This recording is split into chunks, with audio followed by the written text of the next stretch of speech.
Welcome, everybody, to Productivity Book Group. I'm your host and facilitator, Ray Sidney-Smith. Thanks for joining in for this Productivity Book Group discussion of the Shibumi Strategy, a powerful way to create meaningful change by Matthew E. May, originally published in 2010. So a little bit about the author, and this is coming from Amazon with a little bit of cleanup, and then a little bit about the book, also from Amazon, just some excerpts from it, so we can all be on kind of the same page as it relates to the book. So Matthew E. May leads the Lean ScaleUp program at Insight Partners, helping high-growth tech companies drive transformative change using lean principles. He's the co-author of What a Unicorn Knows, and 5 other best-selling books, including our reading selection today, The Shibumi Strategy. He spent nearly a decade at Toyota, where he launched the University of Toyota, a corporate university dedicated to teaching, preserving, and expanding the Toyota way. He's a sought-after speaker and advisor. His work has appeared in the New York Times and Harvard Business Review. He holds degrees from Wharton and Johns Hopkins and lives in Southern California. And about the book, about the Shibumi Strategy, a personal leadership fable on applying principles of Zen to work and life choices. The Shibumi Strategy is a little book about a big breakthrough. It tells the story of a hardworking family man who finds himself in crisis when his company closes. Through his struggle, and guidance from unlikely sources, he learns subtle lessons in the form of personal Zen principles, coming to understand that it is often the involuntary challenge, the setbacks, that harbor the power to transform. When approached as an opportunity, no easy task when simple survival is the first order of business, unforeseen trials can sometimes result in an altogether new lease on life. End quote. So, with that, let's get started with the conversation. Just general first impressions coming out of reading the Shibumi Strategy. I think everybody likes stories. So with this being presented as a fable or a story, it reminds me so much of the 1 Minute Manager series. The 1 Minute Manager meets the monkey, the whole thing. So kind of the formula of here's a person with a problem, meets the guru, so to speak, gives them a strategy, and then life is better after implementing the strategy. So, it kind of followed that nice little formula. I think it was enjoyable. My impressions are I appreciated the story and that it was very quick. I think it makes it a very quick read. So the story makes it read faster. It's a short book. I appreciate that. It was a quick read. For me, I think the fable method is probably not the best way for me to learn this type of information, just because, yeah, I read it and I enjoyed it. But if you ask me what was it about, like what are the lessons, not too sure I have them. I think your standard nonfiction self-help, for a better word, kind of book with diagrams and helps me, the visual and all that. So I'm not sure it was the best delivery method for me. I'm hoping you guys are going to help me digest it better because I'm a dialectic learner. So it's like talking about it's going to help. But yeah, I found it enjoyable. I mean, I didn't, as a writer, I'm like editing it as I go, but that's, me. And yeah, I thought the information is useful. I just don't know if I retained it as well. And the end notes I thought were so truncated that like I couldn't really digest it from that either. It was like, this is really quick, these little exercises. But it kind of gave me vibes of The Way of the Peaceful Warrior. I don't know if you guys know that book. It had this like, dropping the exposition type of, thing where you meet somebody and then they tell you all the info dump everything. And then you meet another person and they info dump. And but I'd like the information from. So I would probably agree with you in the sense that I felt as though it would have been nice to have vignettes followed by more exposition as we made our way throughout the book, kind of interleaving. And I still enjoyed and appreciated the kind of practices at the end, the kata at the end for folks to basically have as a set of summary or as an item at the end. And I'm probably and realizing at this moment that I'm probably very similar, Linda, in the sense that I like story. I like the idea of story, but I need a very clear outline of what you're talking about and why you're telling me to do the things and what the things are that you're asking me to do. And otherwise, I enjoyed the story. It is a it was just a very easygoing story, very much of its era, 2010 kind of book. Probably maybe felt maybe late 90s in my mind, but like it was centered on a time in the late 90s, even though it was written in 2010 or published in 2010, and written for a particular audience as well. So, just you could tell that it was focused on a particular audience in that sense. And if you look at Matthew E. May's other books, they're all in that kind of entrepreneurship and leadership space. So it makes sense that those that's where it would kind of go. I'll note some terminology so that we're all kind of on the same space or in the same place as it relates to these terms. And so, of course, the Shibumi strategy has Shibumi in it, and we have all of these Japanese terms. And so just a couple of them that we'll probably discuss throughout the course of our discussion for everybody's kind of edification. We have Shibumi, which doesn't have a direct translation. So the general meaning is a state of effortless perfection, understated beauty, and quiet elegance. And this is really central to the book's concept that the goal of achieving meaningful change is through simplicity and mastery. So how can we simplify? How can we become highly skilled at something? And then, of course, that becomes the natural lead into Kaizen. Kaizen, again, doesn't have a direct translation in English, but it means continuous improvement through small incremental steps. And so, of course, we talk about that practical strategy from the protagonist's perspective so that he's able to rebuild his life and achieve goals, emphasizing this kind of small incremental progress concept.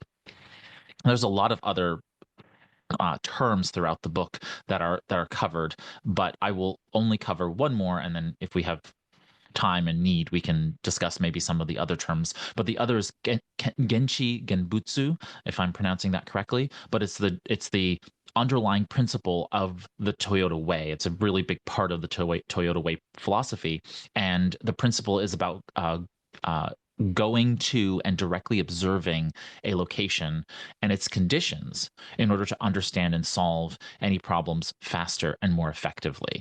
So it literally translates to go and see for yourself.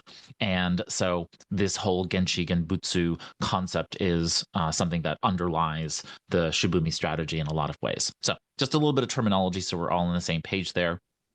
And let's go back to kind of the Shibumi concept itself. Based on its meaning, how do you feel like this would apply to your personal or professional life or to other people's personal or professional lives? Like, how does this Shibumi strategy concept work? To me, it reminded me of all the readings and on achieving a state of flow, where where things are effortless, you're focused, distractions are put aside, and you're just able to make a lot of progress in a fairly short period of time, and it's easy. The idea of making it easy, making it enjoyable, it's effortless when you're in that state of flow. So that's it sort of harkened back to that sort of thing. I struggle with this. Linda, go for it, and then I was just gonna say, I I'll feel add my like it's that, but it's also extended. It feels like to me from like flow to us, over here in the West, we're like, okay, I'm gonna get in a flow state and I'm gonna be creative or do my work or whatever it is that we're doing. But to me, this seems more like a lifestyle kind of feeling, like it's extended out beyond just, oh, I'm gonna go use this tool and now I'm gonna move on. It feels to me more like something that people embrace for their whole life, like it's more overarching and holistic than flow. I think it's flow, but it's flow like kind of on steroids, not just. Yeah, so you can think about it from I can't talk on Japanese culture because I don't know it as well, but from a Chinese cultural perspective, in my family, we think about things very differently. The Eastern philosophy around, say, kung fu. Most people think of kung fu as a martial arts, punch, kicking, and blocking. But when you talk about good kung fu in a Chinese cultural perspective, most Chinese people, when they know Westerners talk to you about kung fu, they're talking about punch, kicking, and blocking. But kung fu in traditional Chinese culture is about living a good life. It is a real holistic concept, and I think there's maybe a translation to what you're talking about here regarding kind of the Shibumi strategy, which is not about the individual moment of flow, but this macro perspective of creating flow generally in your life. And because when I read this, I thought I see this as effortful perfection, right? This is about giving a good effort to something on a continual basis and getting the results that you want, which I don't like anything that tells me everything's too easy and that once you set it in place, it's kind of like a flywheel and momentum will just carry you along. That's not how my life has ever been, and nor will it probably ever be. I love the effort. I love putting in the energy to something, even when I ignore it for periods of time or I procrastinate on something for a period of time. Those are the effort is what why it's worth doing. Like if it's not hard, why do it in a lot of ways for me? And so that was a little bit of a contradiction in the whole concept for me in thinking it through.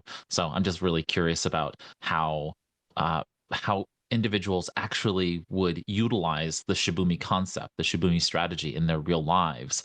Because are we trying to, in a lot of the conversation today, we're talking about like automating our lives into this ease of things, but in reality, is that really what we want? Like I'm very big into automation, but I'm automating things away so that I can give effort in the ways in which I want to. Right? I want to not have to deal with administrivia. I want to deal with the creation and the generation of things, and providing value in the best possible ways without having to go and like punch a bunch of buttons. And so it's like this toggling between the two of them. Does that make sense? Is it Sure, is yeah. it is it semantics? Maybe because I feel like they're talking more about simplifying rather than making it effortless, like people using the word effortless as opposed to making something so simple that it actually works, that you're not overcomplicating it and you're not making it more difficult than it needs to be, or you're not just hanging out in the difficulty of something. You're not breaking it down. You're just, to me, that sounds more like it than just like, oh, it's not going to take any effort. It's just going to happen without, effortless is literally like without any effort, right? Or am I Mhm. messing up that word? Yeah, but so this comes down to my conflict over it, right? Which is that like think about I'm thinking about myself here, and so forgive me in the sense that this is a very narrow view of the subject. But if I think about myself and like content creation, right? I want to create more public content, and I have not been because there has been this constant social media diaspora that's been happening over the last several years, and I've just chosen to not get involved in that. And Frank knows this very well. And now that I am going into that world, I see getting back into it, that is, I see myself having to do a bunch of administrivia, basically a lot of little tasks that are things that a computer could do. And Mhm. it's very frustrating for me because it is not effortless to do what is very simple. I have information that I want to share with people. And to do that, I have to have, 16 different social media accounts. I have to, convert content between various different, types of media: text, audio, video, image, and interactive content. And all of that stuff that like underlies it underneath kind of the iceberg, right? The part that's not seen under the water is like it's all kind of stupid stuff, right? But it's necessary, right? It's necessary. So there's a lot of effort to make all of that automated and work well so that the stuff above, which is really the substance of what I'm trying to share, is useful and valuable to people in a lot of ways. And so I think that's where I'm coming at it from, is that I want it to be less effort, not effortless. And I want the effort that I'm giving to be the things that are truly providing me fulfillment while also providing value, right? I want to generate really good stuff for folks and then have the little technology minions take care of the rest of that stuff that's kind of the stuff that I find annoying and mundane in a way that eats at my soul. What I was thinking was that there's a translation issue.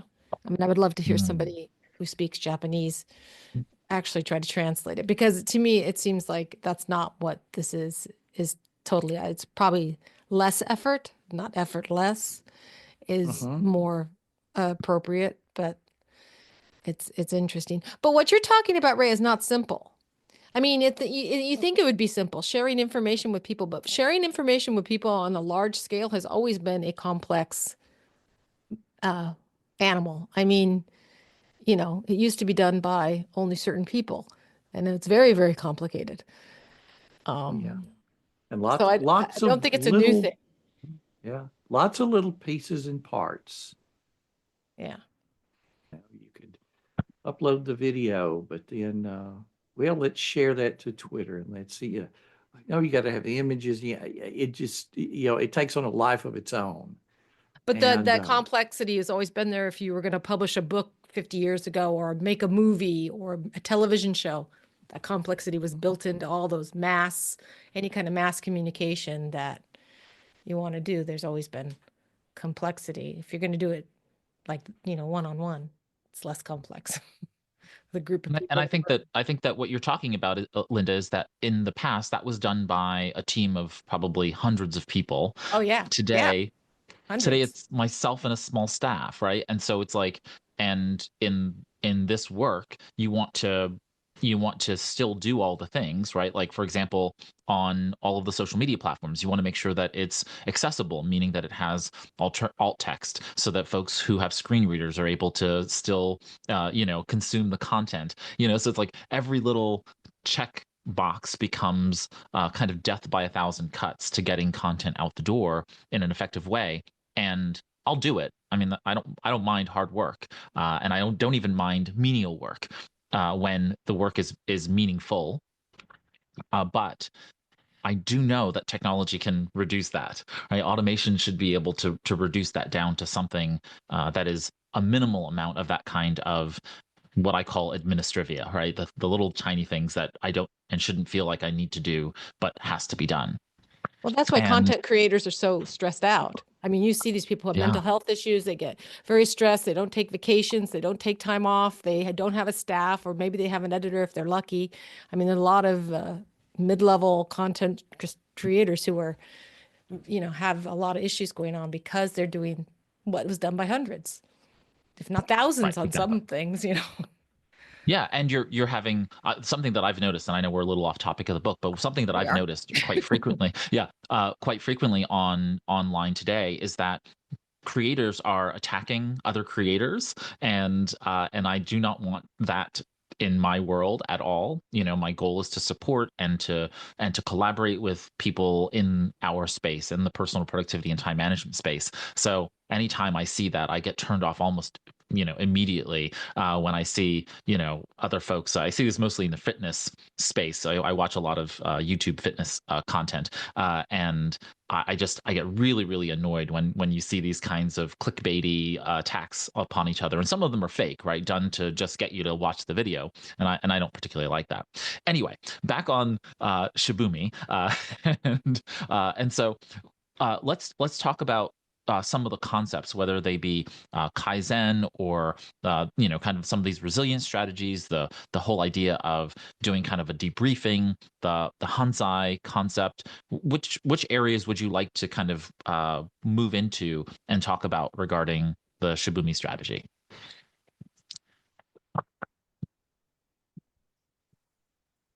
well, the Hunze, um, that after action review, that kind of stood out to me. because I was familiar with that idea from reading, hey, in the military, they have this thing that they have done. Comes up in a lot of books.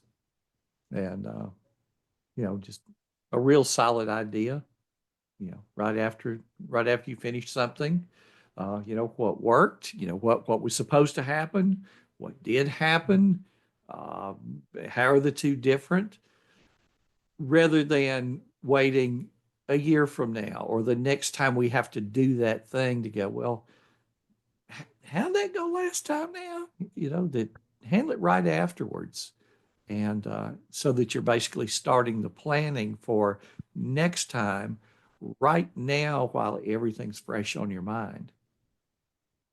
Yeah, so just so that we can put a fine point on this for folks who may not have read the book yet. So this whole concept of Hansai, is basically reflection or self-examination to improve oneself. And so we see the protagonist, Andy, kind of practicing Hansai to learn from his mistakes and adjust his actions accordingly. And as you noted, there is this whole concept of an AAR, or an after action review, that was developed by the US Army. And so when something is AAR'd, it is basically those three questions that you noted. What was supposed to happen? What actually happened? And why are there differences? And so thinking through those, those three questions really helps you kind of understand how to improve. Again, in this kind of Shibumi concept, it's more about the incremental improvement that can be done. And then, of course, the book talks about keeping a journal of some kind, so that you can kind of monitor and review your performance and satisfaction, and understand these differences over time. Other thoughts, other aspects of the book you wanted to discuss regarding maybe some of the terminology or some of the practices? I just say what you were just talking about, I found very helpful.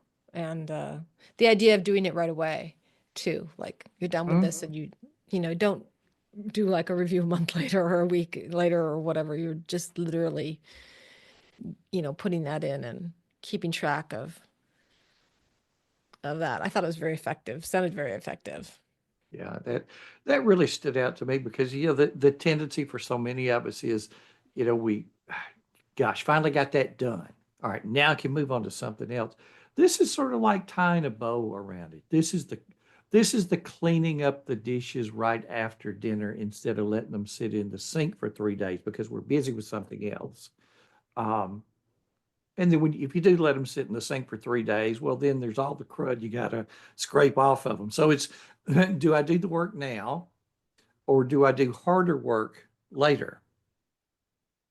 And I think what we find just in living on planet Earth is when you go ahead and again, tie the bow around it, clean it, close the loops. It makes your future self thanks you.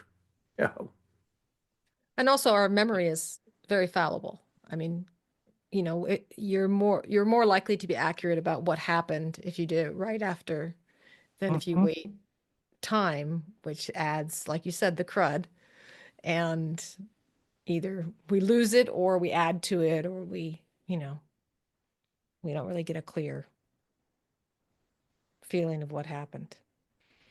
Yeah. I think that something that was interesting in the book, and talking about a fallible memory, I can't remember whether I read it in this book or read it about this book, but the whole notion that Hansai is something that is taught to children in Japanese culture, and whether they pass a test or fail a test, they still do this kind of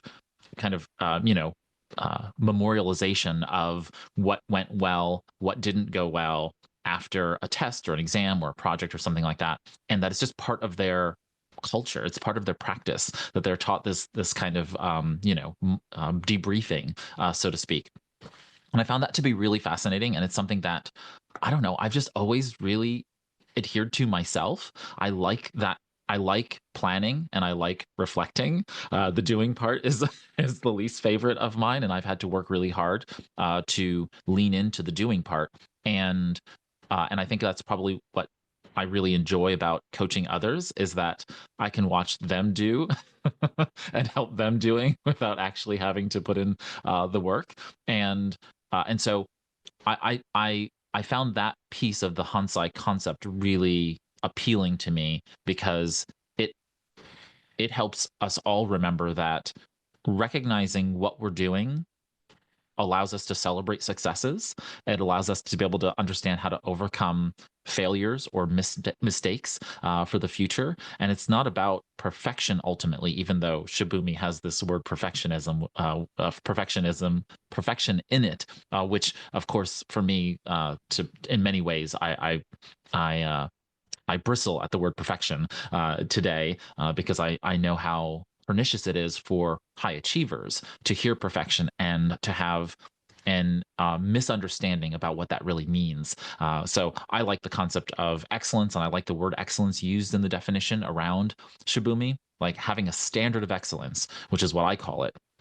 I think is much more appropriate, right? Setting a standard of excellence means this is as good as I'm going to do it, right? And sometimes that means for some things, good enough is good enough. It got out the door, and then sometimes you want it to have a polished finish, right? You want it to basically be really really good and or great or beyond that. But excellence for me, or a standard of excellence, I think really works well for me in semantically over the word perfection. And but I really like the idea of of just everyone taking the hint of just an ongoing reflection practice after they finish something, because we get harried and we get also, I think, stressed out. I think there's a lot of distress associated with what Frank was noting before, which is like you finish something, you run on to the next thing and run on to the next thing, and you feel like you're on this rat race. And that's not appropriate for the human mind. The human mind requires this level of stepping back and reflection. And when we do it that way, I think we're more productive. We may not get more outputs done, perhaps in the short term, but in the long term, we'll be far happier with the outputs that we do put out. I And we may find get that more done. I find that without reflection, I make a lot of assumptions about what happened based on my own self-esteem and how I feel about myself at the moment. And so I'm not basing it on necessarily facts. I'm basing it on my idea of what happened. And I think reflection kind of squashes that because you actually have to sit down and say what happened and write it out as facts as opposed to just these assumptions of like, just for an example, like I didn't get anything done today, kind of, idea about yourself or whatever. And then but if you sit down and write down all the things that you did and reflected on them, then you have evidence against that kind of feeling about yourself or whatever it is. So I find it useful in that way. What other either concepts were in the book that you want to discuss, or other maybe parts of the vignettes that were interesting to you that the protagonist kind of practiced throughout the book? Well, I jotted in my notes about the struggle, that there must be a struggle, uh, which sort of flies in the face of, making it effortless, making it easy. That somewhere along in there, it's not all easy. It can't be all easy. You don't want it to be all easy, or there is, to me, the message was there's no growth. So you're talking about that concept of Kiki, the crisis. Is that what? Yeah. Yeah, yeah. The word, the Japanese word for crisis has danger and opportunity. Two sets of characters, uh, one for danger, one for opportunity. Yeah. And it's that idea of looking when there's danger to look for the opportunity. Yes, I love the there's always this, I don't know if it's mythological, but I'm pretty sure it's not, which is that Fred Rogers from Mr. Rogers' Neighborhood would always say that in a crisis that you should look to the helpers and the people who are out there doing the good work of helping during a crisis. And I think about that as analogously to this in a lot of ways, which is, when I see a problem, I'm self-trained as a GTDer, right? To think of everything as a project. And so that becomes a complex thing to overcome, to find a solution, and to not get emotionally dysregulated over that thing. And many times what I do is I think about that opportunity that Frank was mentioning, which is who's out there already solving this problem, and how can I look to them to find the solution, or at least a step in the right direction, so that one, I'm not reinventing the wheel, right? I don't need to invent fire to be able to have a spark, and then going through that process of then identifying whether something is more complex than it needs to be, in order to find resolution to something, and what's the best method for me to be able to get to that solution. Because sometimes it is the longer road for me, because I may need more reflection time, I may need more planning, I may need more communication or collaboration than others to get something done, whereas perhaps someone else might just bull in a china shop, fix it in another way, and I'm just not that way. So I do like that concept of thinking immediately, like, who else is out there dealing with this same problem, and or dealing with it with effortless perfection with Shibumi. Well, danger is really just not what we don't want. I mean, most of us don't. I mean, there are people who like thrill seek and that kind of thing, but things that you consider a danger or a crisis is something you don't want. And so the good thing about it is that the other end of the stick of every crisis or danger is the solution or the opportunity or the thing that you do want. So when you're not sure what you want, those situations is clarify it for you. They help you understand what you want by seeing what you don't. Oh, well, I don't want this. I know I want that. And now how can I get that? What's the solution to getting that? As opposed to focusing on, you know, this terrible thing that's happening to me, you know, and sitting in that, it's a catalyst really for you to be able to say, okay, I don't want this. Let me move towards that thing and plan how I can get there. I'm just gonna move us along to others of the terms in the book, because I there's just so Sure. many of them in here that are really good. So let's move along to Shoshin. And again, I apologize to anyone who's Japanese speaking and hearing me pronounce these things, because I don't really know how they're pronounced. So Shoshin, I think it's pronounced, translates to beginner's mind. And it talks about this concept of having an openness and eagerness, and not having preconceived notions about something. And so I, I I appreciated this concept, and I like it, in a lot of ways. I don't know that I always approach it from this perspective, kind of the approaching it from a child's eyes, kind of what can we absorb around a situation? How do we get fresh perspectives? And I think many times it's just a reminder, I think, for me, that many times I come at the situation and I think about my experiences and how that applies to fixing or approaching something. It's not even fixing something; it's just approaching something. But I'm bringing all of the baggage, good and bad baggage, right? The old dusty, worn suitcase, along with the brand new fresh, travel bag, and many times that colors your opinion about what and how to do something. And I think that if you can learn to set it aside and just look at it from that, new lens perspective, that perhaps you can do something different or better.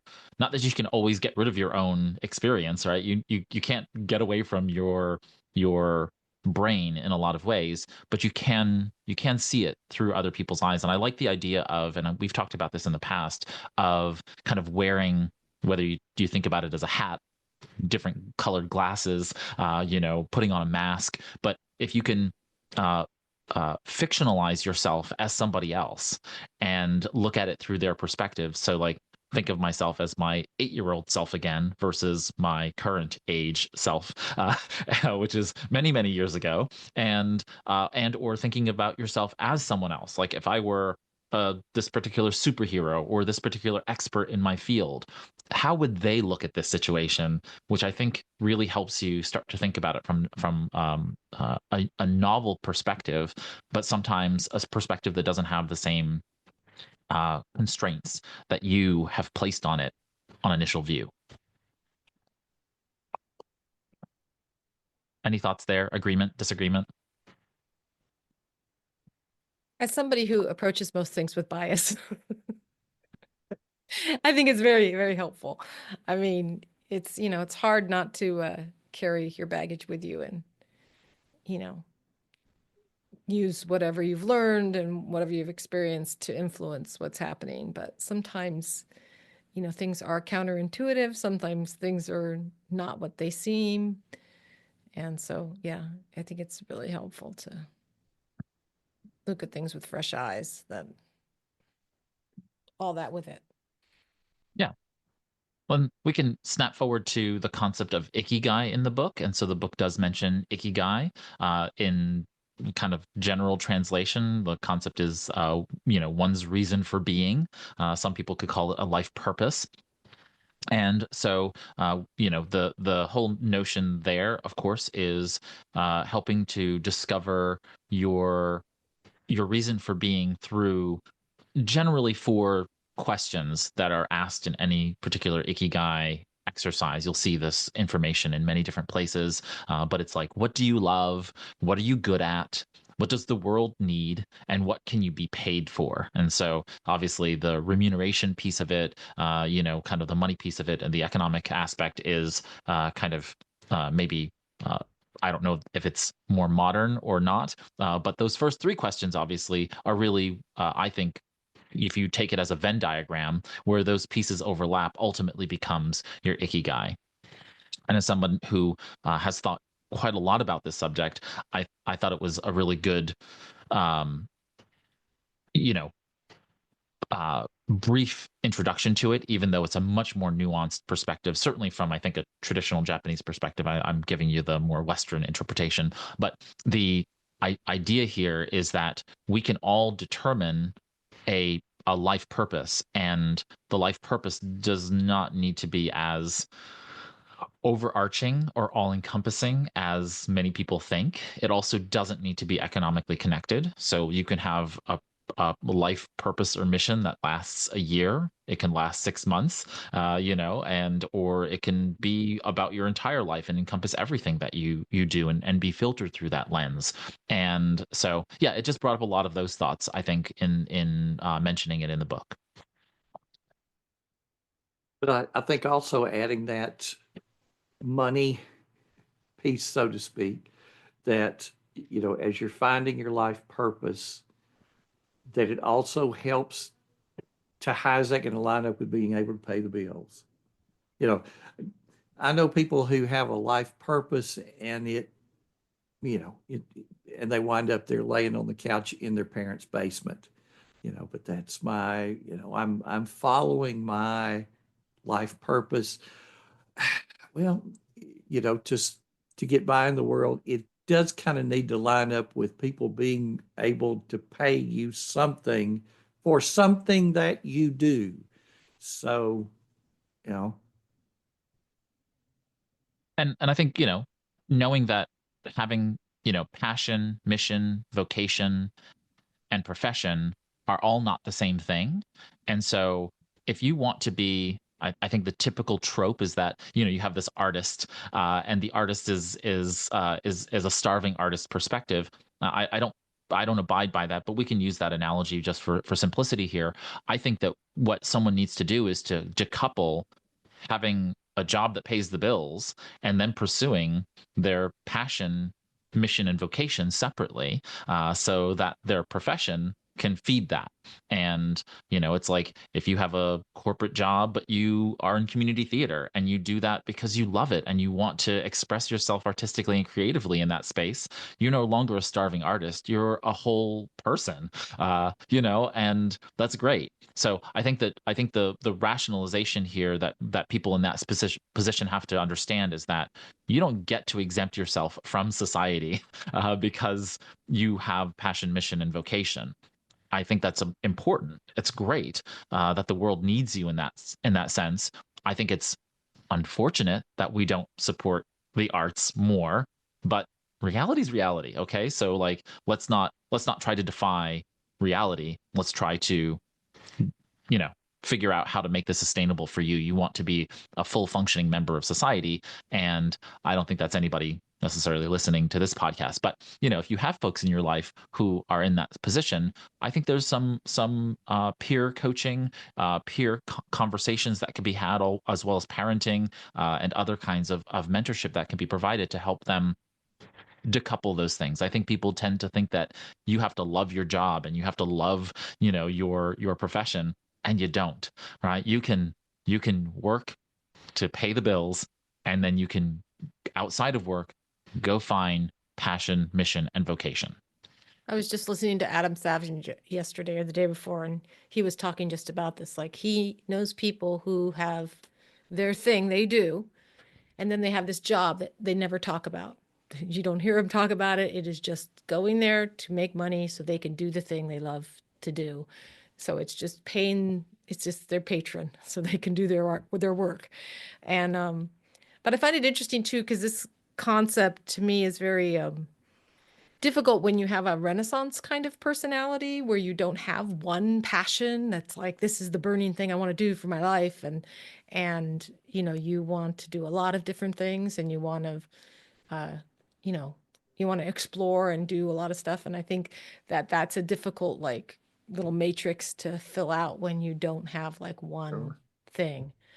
I always use Leonardo as the example because he just, I mean, people call him an artist, but he wasn't an artist. He was an inventor and a whole lot of other things. And, you know, I think it's interesting that we have a very, I think, post-industrial revolution kind of idea about, vocation. And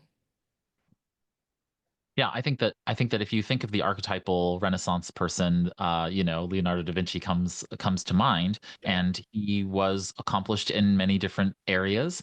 And I think that if he were to do the Ikigai exercise, certainly in the forms that we've seen in Western society develop, he would have several. He would have multiple Ikigai, and I or don't he'd have think a that. very broad definition. We have very narrow definitions. And I think his definition, like thinking might be his definition, Yeah.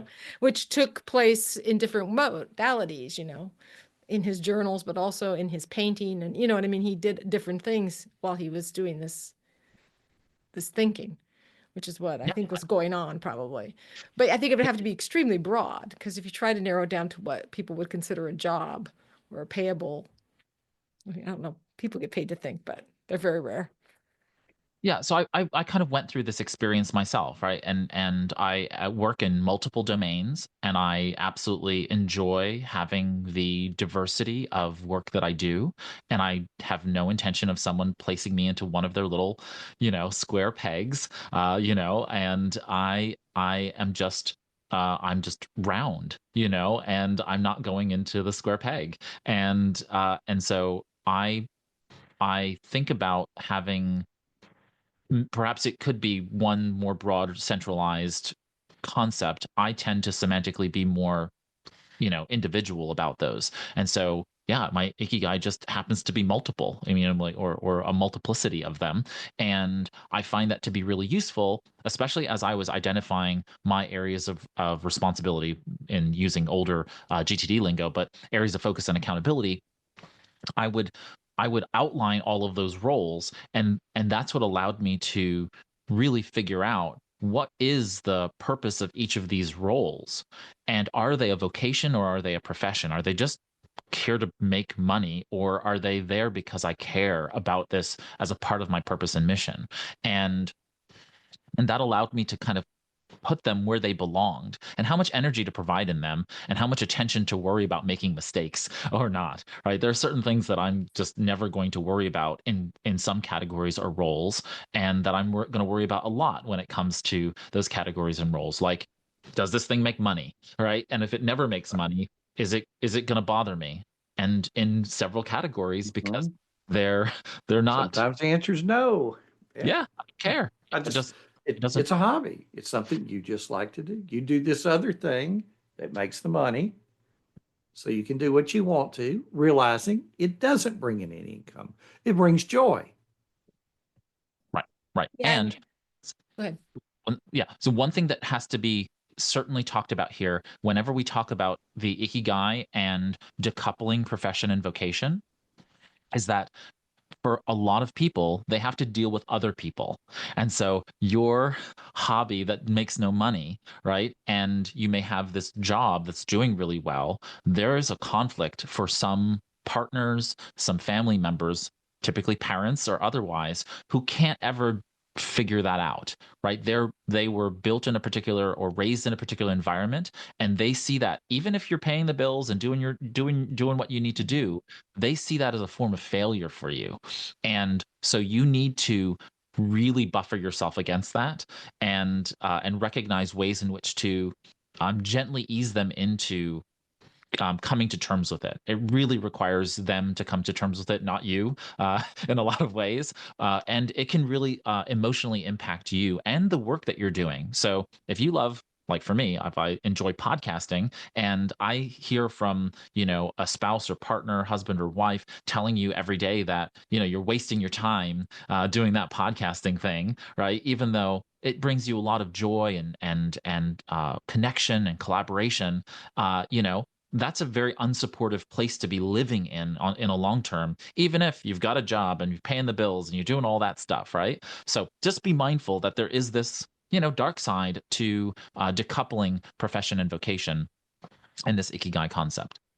It reminds me of Mark Hamill saying his brother, the doctor, his dad said was the successful one in the family. Even though Mark Hamill's very famous and very rich and works a lot, his brother was a doctor, so he was the successful one in the family. Yeah. And it's interesting because I think when you work, like if you have something you're passionate about, like I am a writer, and writing for money is very different than writing for your own like creativity or just expression, because writing for money is writing for most people, not always, but most people who write and make a living writing are not writing books and getting them published. They're writing for hire. They don't own the work. They don't decide what the work's going to be. They're just writing to fulfill someone else's brief. And that's a totally different apple than it's not the same process. It's not even in the same realm. So I think you have to consider that, and how much you're passionate about something can decide whether you want to make a living at it. Because if you're really passionate about it and you want to have ownership of it, making a living at it is less and less, the statistics are less and less that you're going to make a living doing it that way.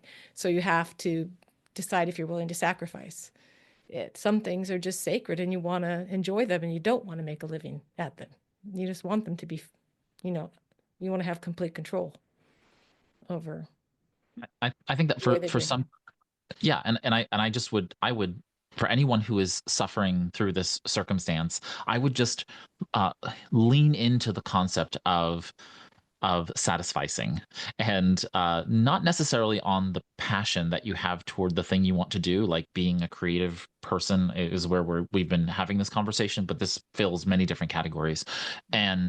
But satisficing in the sense that it may not ever be the work that makes you money, right? And that's okay, right? So like finding the thing that will, so that you can feed yourself and family and also feed your hobby, passion, interest, is just practical. It's just practical. And I think that not compromising on art, I think, is really important, but not to an extremist perspective, right? So as you've probably heard me say many times, I would rather people be optimalists, not. You cut out for me, Ray. Did I cut off? Am I here? Okay. So I would rather people be optimalists, not maximalists or minimalists, both are extremist philosophies, right? And so, if we started talking about communism and fascism and other things, people understand the extremism associated with those things, but then they say, oh, well, I'm a minimalist. And I'm like, well, that sounds extremist to me. And maybe you're not as extreme as some of the most extreme concept of it, but really, most of us are optimalists. We are hybridizing our views of the world for practicality. And so, I think the same thing when it comes to finding a purpose, whether that be a purpose for today, a purpose for the next year, a purpose for the next 10 years, or a purpose of a lifetime. And you don't need any of those, but you can have any one of those. And I think that's the opportunity that you yeah, afforded to you by being alive and sentient. So I think it's really very lovely. Any final thoughts that you might have around the Shibumi strategy, and maybe any action points that you're going to take out of having read the Shibumi strategy? What did you take away? What were your big takeaways from the book or the discussion? Yeah, for me, it was the reminder of that after action, that little routine, and I think that's just a good, good little thing just to add into your life. As you finish the project, whatever it is, do that analysis then. And I think I've been pretty good all along on that sort of thing, sort of tying up the loose ends, planning for how to do it better next time, and setting it up now rather than waiting for it to happen again. I agree with Dr. Buck about that. That to me is a big takeaway. That reflection aspect I think was really handy tool. Also the crisis, seeing opportunity in crisis, because I tend to be one of those people who gets into crisis and gets very stuck, and it's very nice to I recently had something really scary happen, and I immediately started thinking about the positive in it. Like, okay, what does this tell me? What does this tell me about myself? What does this tell me about my situation? And let's focus on that and not, try to pull yourself out of the shock and terror and all that, and just, focus very, on what's the good of this? Yeah. Well, this tells me something about myself. This makes me feel better about myself and the world. So, those two things I think were the biggest. But I think also they were the best illustrated, as far as the fable went. I feel like they really, you could, and some of the others I think were less clear to me, at least. Like I said, it wasn't my best medium probably for picking up this kind of information. Well, a lot of these concepts really overlapped. So, the concept of kintsugi, right, is kintsugi in the book really was the highlight for me in a lot of ways, even though it wasn't the primary dialogue in any of it. And so kintsugi itself is, this idea of turning setbacks into opportunities for growth.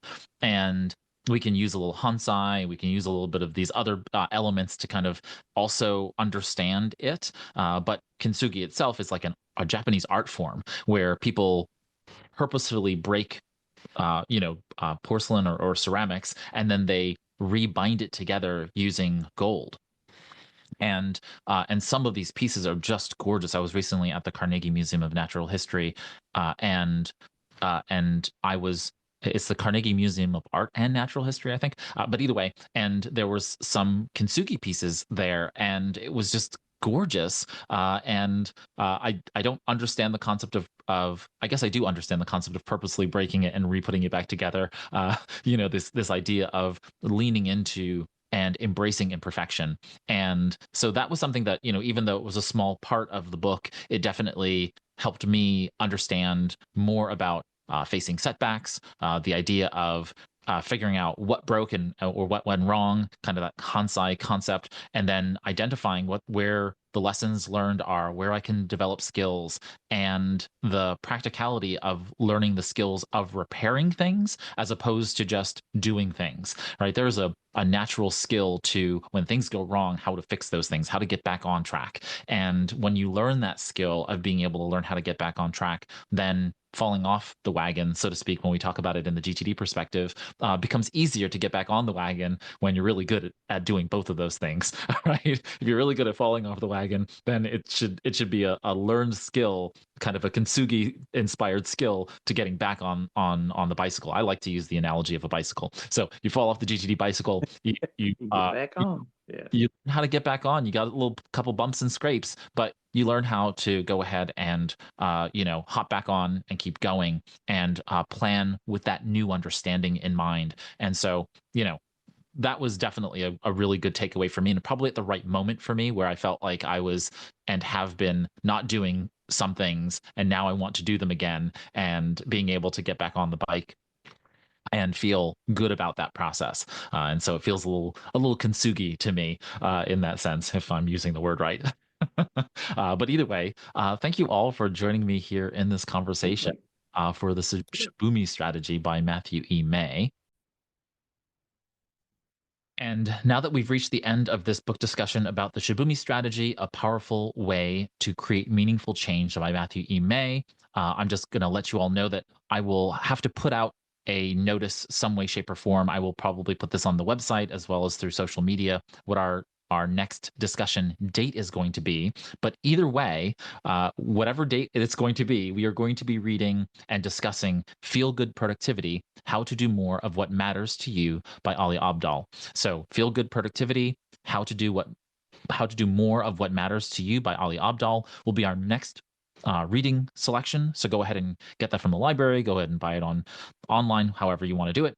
And then I will put some kind of notice out for you all regarding when we're going to actually discuss the book, but it'll either be between January and March. So I'll let you know when I know. A couple of other just items and announcements before we end out this call. We host these live discussions of personal productivity books. So you are invited to join us. If you go over to productivitybookgroup.org, if you go ahead and click on the upcoming books page, you'll find out details to do so. You can also add it to your calendar. There's a Google Calendar that you can add, and you can subscribe to that calendar in any of your applications, Outlook, Apple Calendar, Google Calendar, otherwise. As well, we also have a community space where I publish all of these events, and inside of that community space, it's actually inside of the community that I run, called Personal Productivity Club. You can head over there by going to productivitybookgroup.org/community, and you'll be able to join the community. It's free, and then you can discuss those things with others, and you can access it through the web and through the Android and iOS apps as well. Also note, you have the ability to subscribe to the episodes via your podcast app of choice, whether that's Apple Podcasts or Pocket Casts or otherwise. So you can go ahead and find those instructions by clicking on the subscribe or follow tab on the website. If for some reason it's not in the feed, you can go to productivitybookgroup.org, and you'll find all the past book discussions, any summary review episodes, author interviews under the episodes tab. And so they're all there as well. And so with that, I want to thank you for listening to this episode, to this discussion of Productivity Book Group, and have a great rest of the year. I'm Ray Sidney-Smith. Here's to your productive life.